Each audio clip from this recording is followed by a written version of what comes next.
Our thousands of years history is made up of marvelous stories about the development of the Vietnamese nation in the long course of struggle for survival.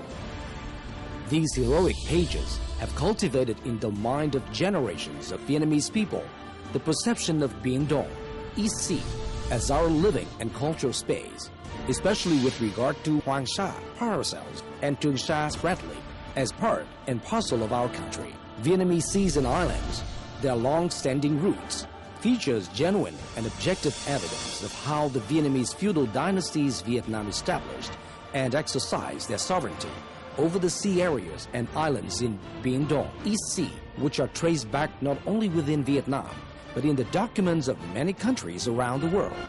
And from that, we can affirm that Vietnam has been the true master of the concerned sea areas and islands for thousands of years. All to be done is for a peaceful and sustainable Biển, East Sea, in the process of harmonious integration with regional and global development. Vietnamese seas and islands, their long-established roots. From mankind's earliest origin on this green planet, along with the mainland, the vast oceans have been their living environment. The greatest ancient civilizations often emerged from the basins of the major rivers flowing into big seas, or from the fertile coastal regions on the banks of vast oceans. Vietnam is no exception. From the earliest days of their national construction, the Vietnamese community resided in the land composed of mountains, plains, and seas.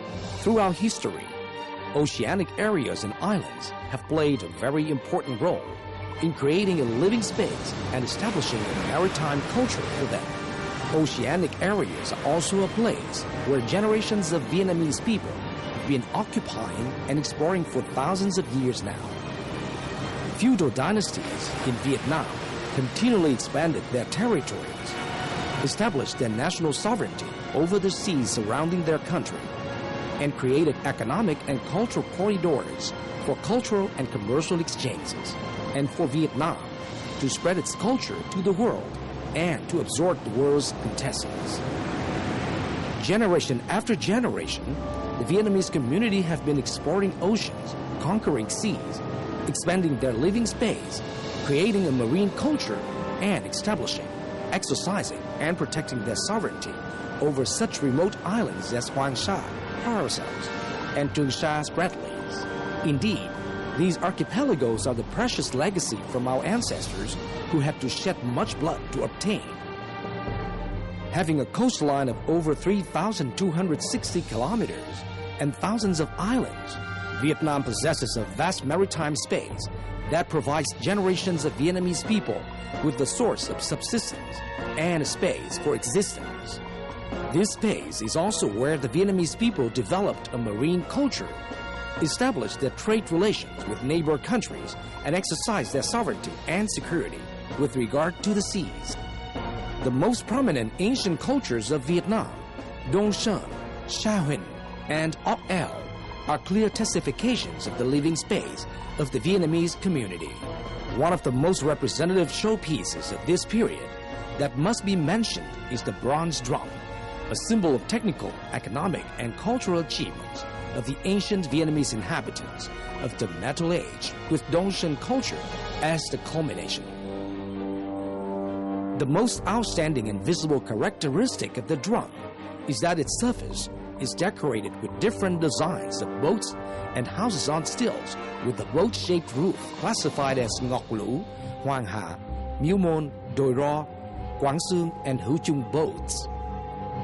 Those boats are not only the proof of how strongly the life of the ancient Vietnamese people attached to the seas and rivers, but also the first indications of how Vietnamese culture was introduced to the world.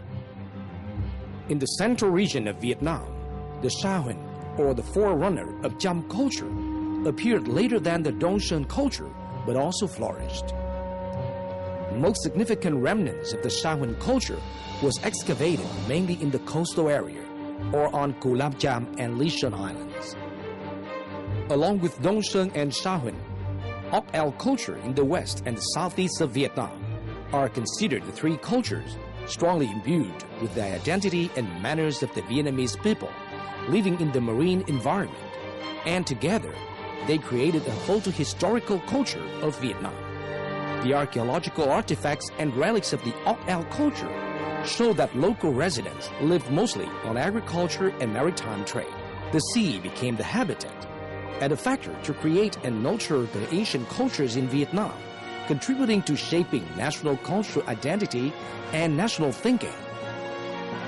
Under different feudal dynasties from the Dinh Lê Lý Trần, later Lê, to the era of Nguyen Lord and Nguyen dynasty, handmade products bearing the cultural hallmarks of different communities in Vietnam started their journey out to the world.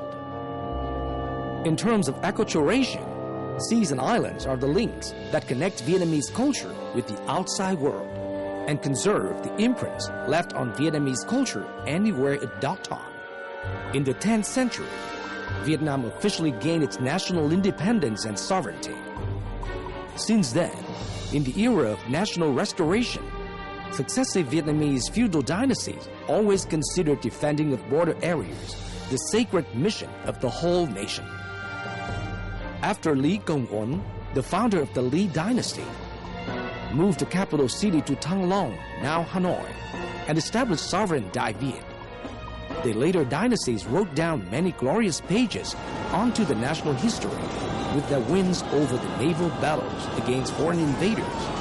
And these triumphs have still lingered on with generations of Vietnamese people. Over mountains and rivers of the South reigns the Emperor of the South, as it stands written forever in the Book of Heaven. How is it then that you strangers dare to invade our land? Your armies, without pity, shall be annihilated. It can be said that in the feudal time, sovereign dynasties clearly mentioned the protection and expansion of national territory in the official historical books, which were based on truths, and each dynasty would pass them on to the next right more to them. This helps later generations, especially historians, in their struggle to defend our national sovereignty over the mainland, as well as over offshore islands such as Hoàng Sa and Trường Sa, as our forefathers wish us to. The 1,000 miles Biển Đông is sea, let's stretch arms to hold it. Long live peace for the territory of Vietnam. Deeply aware of the sacredness of territorial integrity, for years, Vietnamese scholars have been doing their research into ancient writings and found that feudal dynasties legally acquired Hoàng Sa and Trường Sa in several stages, in accordance with the requirements of international law at the time. Discovery of derelict areas, legal possession, exercising of sovereignty. In the historical research circle in Vietnam, Nguyễn Đình Đâu is known for his researches and collectibles of land registers and antique maps of Vietnam and the world, especially those related to Vietnam's sovereignty over Hoàng Sa and Trường Sa. After more than half a century of studying Vietnamese geography and history, particularly the southern regions in ancient time, he has collected more than 3,000 maps of Vietnam, of which hundreds meticulously described the continental shelf and islands of Vietnam. Từ ngàn xưa, các triều đại phong kiến Việt Nam, Đinh, Lê, Lý, Trần, Lê, Nguyễn đã ra sức xác lập chủ quyền của Việt Nam trên đất liền và biển đảo xa xôi, đặc biệt đối với hai quần đảo Hoàng Sa và Trường Sa, để lại cho chúng ta một di sản thật quý báu và đặc biệt đối với các thế hệ ngày nay đều phải ra sức giữ lấy di sản của ông cha để lại như vậy và tranh đấu cho chủ quyền Việt Nam được giữ được cái di sản ấy một cách hòa bình và thân hữu đối với tất cả thế giới. The earliest documentation found in Vietnam that recognizes Hoàng Sa is the collection of the maps of traffic routes to the four directions in Đại Việt, compiled by Confucian scholar Đỗ Bá, alias Công Đào, in around 1686 under the later Lê dynasty. On the map of Quảng Nam, Đỗ Bá identified an archipelago located off the coast of Quảng Ngãi district and designated by a Vietnamese name Golden Sands Bank. He also described the way and time to get there from the mainland. In the middle of the sea is a long stretch of sandy beach called Golden Sands Bank, 400 miles long, 20 miles wide, standing elevated in the open sea.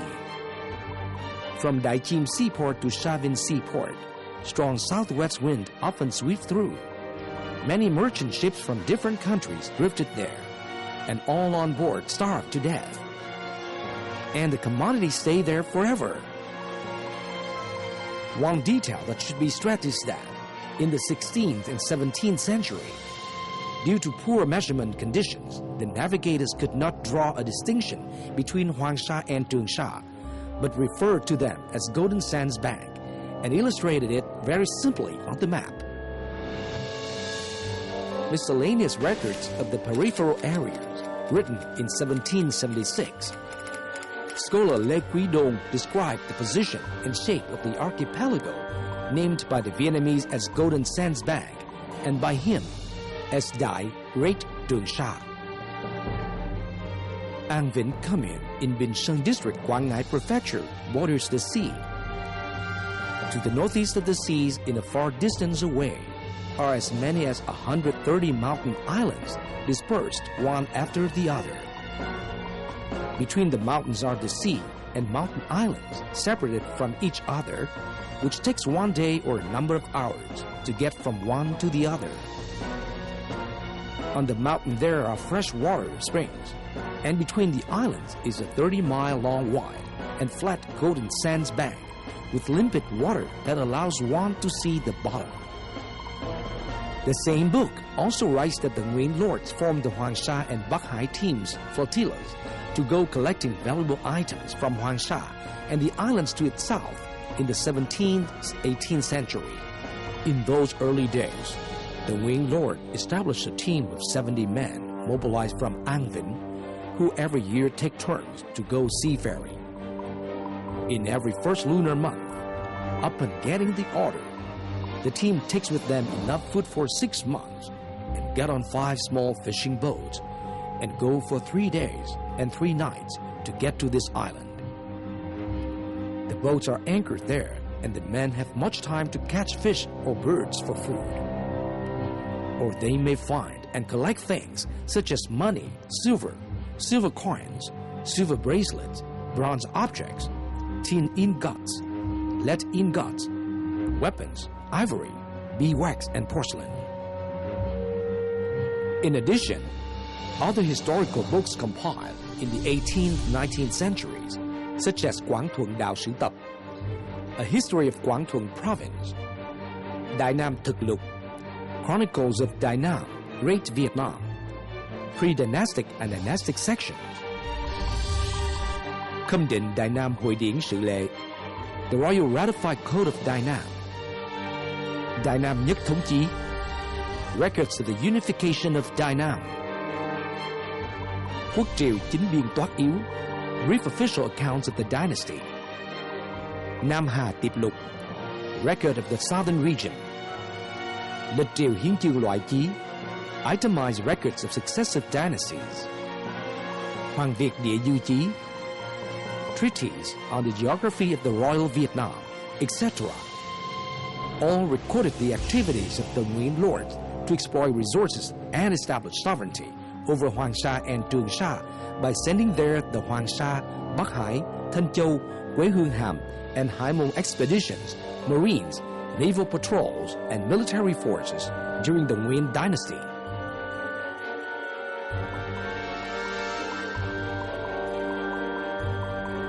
The expeditions for exploration, measurement of sea routes, and planting of sovereignty markers under Emperor Gia Long and Emperor Minh Mang reigns provided data for the Minh Mang court To complete the official administrative map of the Nguyen dynasty, the Đại Nam Nhất Thống Toàn Đồ, complete map of unified Đại Nam, in 1838. This is a complete map of Vietnam borders under the country, almost coincident with the territorial and sea borders of Vietnam in the later period. For the first time, Hoàng Sa, Trường Sa, and coastal islands were fully and distinctly reflected. This is also one of the earliest maps drawn by Vietnamese people in the style of modern Western cartography to fully express the sovereignty of Vietnam over Biển Đông. Thus, both Hoàng Sa paracels and Trường Sa spratly were indicated on many maps of the 15th and 17th centuries. These two archipelagos not only appeared in the official historical books of the court, but also in the textbooks during the Nguyen dynasty. The Khai Đồng Thuyết Ước, Teachings for Small Children, compiled in 1853 under the reign of Emperor Tự Đức, had a map Bản Quốc Địa Đồ, national map, on which were illustrated the locations of provinces and big mountains from the Nam Quang Pass to Biên Hòa and Vĩnh Long areas. The map also indicated the position of Hoàng Sa, Golden Sands Bank, off the coast of the central region of Vietnam. This demonstrates that the Nguyen dynasty seriously attached importance to the issue of the country's sovereignty over Hoàng Sa and Trường Sa, and to educating young generations about this sovereignty. French professor Monique Chemelier-Jandol, author of the renowned book The Sovereignty over Hoàng Sa and Trường Sa, commented. Alors, les empereurs d'Annam avaient créé des compagnies de navigation dans lesquelles on a la preuve de la volonté de souveraineté de l'empereur d'Annam. Parce que il prenait les actes qui sont des preuves de souveraineté, c'est-à-dire qu'il demandait aux compagnies de navigation qui allaient là-bas des preuves que les compagnies de navigation qui avaient été créées par l'empereur d'Annam allaient encore au paracel et au spratly après l'arrivée des Français. Il donnait des ordres pour la sauvegarde de l'environnement et la sécurité de la navigation, qu'il fallait planter des arbres, par exemple. Donc, on a eu, pendant cette période, qui a commencé, je crois, vers la fin du XVIIe, et on a des preuves jusqu'au début du XIXe, que les empereurs avaient affirmé leur souveraineté du point de vue de ce qu'on appelle l'intention, et qu'ils avaient pris des actes qui sont des actes de ce que nous appelons en droit international des actes d'effectivité de l'administration vietnamienne. Not only Vietnamese historical sources affirm that the Vietnamese people discovered and took possession of the Bai Các Phàn Hoàng Sa in the 15th, 16th centuries, but many Chinese historical documents also show this. Chinese monk Shi Da-shang was invited by Lord Nguyen Phuc Chu to Phu Xuan to preside over a ceremony to pray for peace and prosperity for the kingdom of Cochin China and its people in the late 17th century. He stayed there for a while and wrote Hải Ngoại Ký Sự, Overseas Memoirs, in 1696, in which he told about what he witnessed with his eyes and heard with his ears in Cochin China. Volume 3 of this book has a paragraph about Hoàng Sa, which the monk called Vạn Lý Trường Sa, as follows. There are sand dunes along the coast, stretching from northeast through southwest. High caverns are as steep as walls. The low banks are at sea water level. The sand is dry and hard as iron. When stuck there, boats would surely shatter. The sandy stretch is 100 miles wide and runs to infinity, and it is called Vạn Lý Trường Sa, so too far for the eyes to see any grass or houses. In bad weather and rough sea, unwatched ships or boats would shatter there, and if not, there will be no rice or fresh water for the crew to survive, and they may die hungry ghosts. This area is about 7 days and nights of travel, or about 420 miles coast from the mainland of Dai Viet. In the previous reign, every year the emperor dispatched fishing boats to the sandbank, and the crewmen would collect gold and silver objects, and the instruments left by the boats taking shelter there. So, Hải ngoại kỹ sự confirmed the fact that every year the Wing Lord sent fishing boats out to Huangsha to hunt for sea animals and collect goods and possessions from the shipwrecks there. Comparing what Shi Dashan wrote in his book with what is written in ancient Vietnamese writings about the activities of the team sent to Huangsha, we can see that the information is completely consistent and objective, recognizing the sovereignty of Vietnam towards this archipelago. Địa Dư Đồ, geographical maps drawn by Chu Tư Bảng in the Yuan dynasty. Vũ Bị Chí, military records, Ming dynasty. Đại Thanh Đế quốc vị trí khu hoạch đồ, map on the regions of the great empire of the Qing. Hoàng triều trực tỉnh địa dư toàn đồ, Royal Administrative Map of Provinces, Qing Dynasty, showed Hainan Island, the southernmost border of China. Additionally, the four atlas published by the Chinese government earlier, Atlas of the Chinese Empire, published in 1908, Complete Atlas of China, published in 1917, Postal Atlas of China, published 1919 and reprinted and supplemented in 1933, included maps of the entire Chinese territory and maps of the Guangdong province and Hainan Island, showing clearly Hainan Island as the southernmost border with China, with no mentioning of Huangsha and Tungsha. This further attests that Huangsha and Tungsha, which China refers to as Xisha Islands and Nansha Islands, are entirely outside of the so-called Chinese historical sovereignty. As a person who has spent many years studying the official historical books of China, from the Han Dynasty to the Qing Dynasty, Phạm Hoàng Quân, a researcher of Chinese ancient history, says his study of the materials related to Huangsha and Tungsha, as well as the Bingdong issue, relies mainly on Chinese historical data, which mention a lot about Huangsha and Tungsha. Tôi chủ trương là đặt cái vấn đề mà mang tính chính thống lên trước, thành ra tôi đã nghiên cứu xong về cái phần về chính sử. Chính sử là cái quốc sử của nước họ được ghi chép của từng triều đại, tức là do chính quyền trung ương họ tổ chức cho những sử quán biên soạn.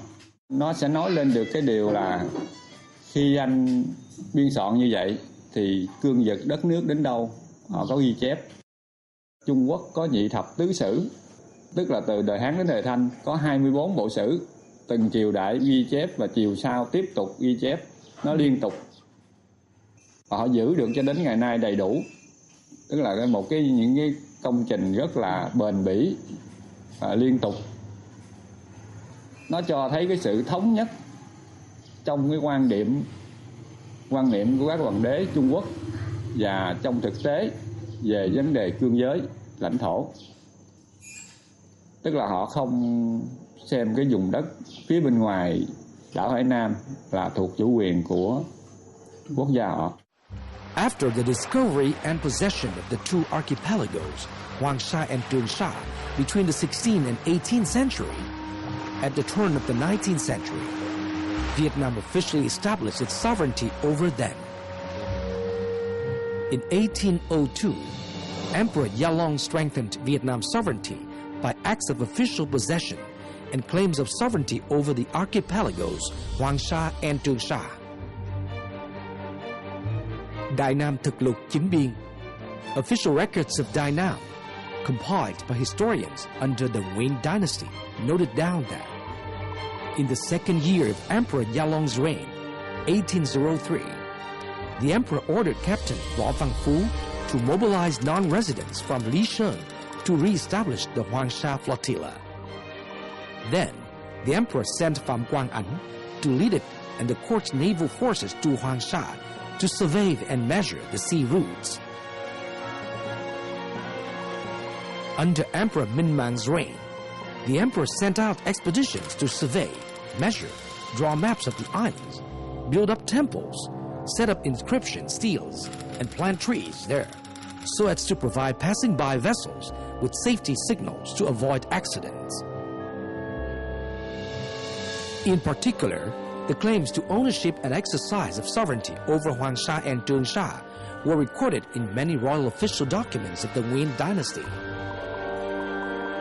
The royal official document dated 27th day of the 6th lunar month of the 11th year of Emperor Minh Mang's reign in 1830 mentioned the news that Nguyen Van Ngữ, a mandarin in charge of managing the Da Nang seaport, reported to the emperor of their rescuing of the French petty officer and 11 envoys and sailors from a shipwreck on Huangsha around 7 p.m. to 9 p.m. on the 21st day of the 6th lunar month. Or another royal official document noted down a detail that the emperor rewarded those servicemen dispatched for missions in Huangsha who worked hard or recorded many merits and punished those who were lazy and failed to fulfill their assignments. The royal official document dated the 13th day of the 17th lunar month of the 16th year of Emperor Minh Mang's reign, 1835, submitted by two cabinet members, Hà Tông Quyền and Hoàn Quýnh, to report the news.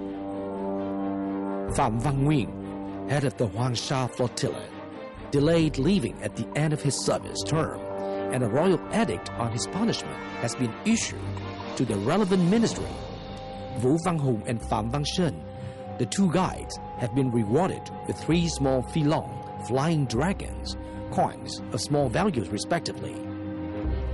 The soldiers from the Cục agencies, having served this term, each got a bonus of 1 Quang, a currency unit, and were sent back home. The conscript laborers from the province, except for the 2 persons mentioned above, were given 1 Quan money, Emperor Minh Mang's, each as a bonus.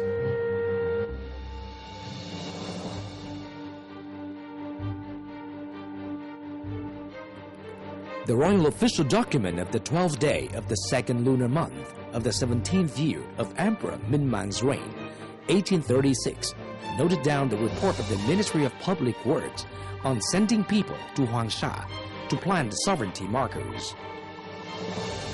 Our ministry has received a circular from the cabinet, which bears His Majesty's order as follows. Each boat dispatched to Huangsha must carry 10 wooden markers carved with large-sized words. In the 17th year of Emperor Minh Mang's reign, or the year of the monkey, together with the full name of the head of the naval forces assigned to survey Huangsha and to plant land markers there. Obey this order. These royal official documents are the strong evidence to prove that successive kings of the Nguyen dynasty exercised their sovereignty over Huangsha and Zhengsha in a continuous and peaceful manner. Professor Furuta Motu, a Japanese researcher on Vietnamese history from Tokyo National University, further attests to Vietnam's sovereignty over Biển Đông.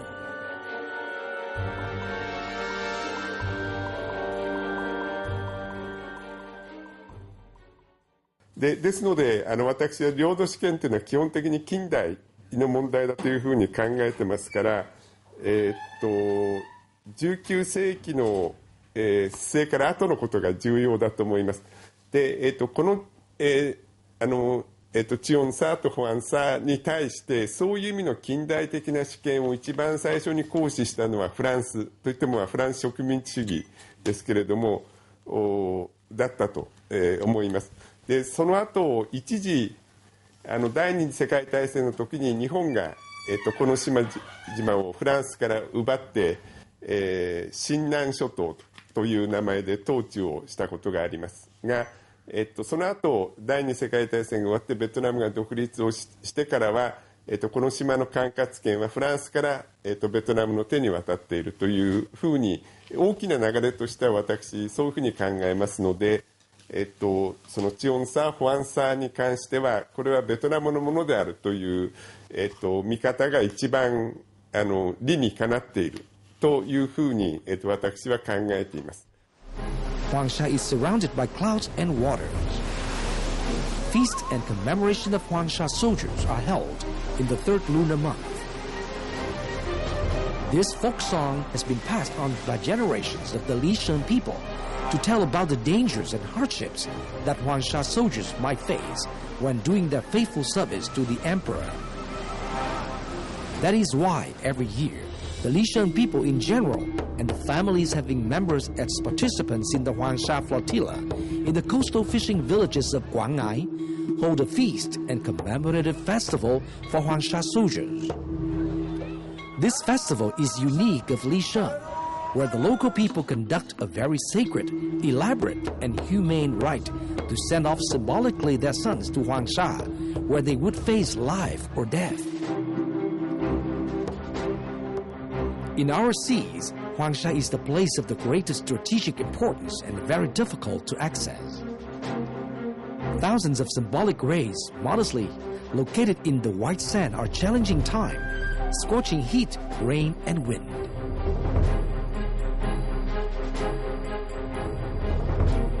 They contain no real corpses, but clay dummies of the fallen soldiers from the Pham Quang, Pham Vang, Vo Vang family clans, etc., who had dropped their fishing nets to take up weapons. The graves are the demonstration of our tragic and heroic past, and are also witness of the numerous generations of our forerunners who fell down for the long life of our fatherland.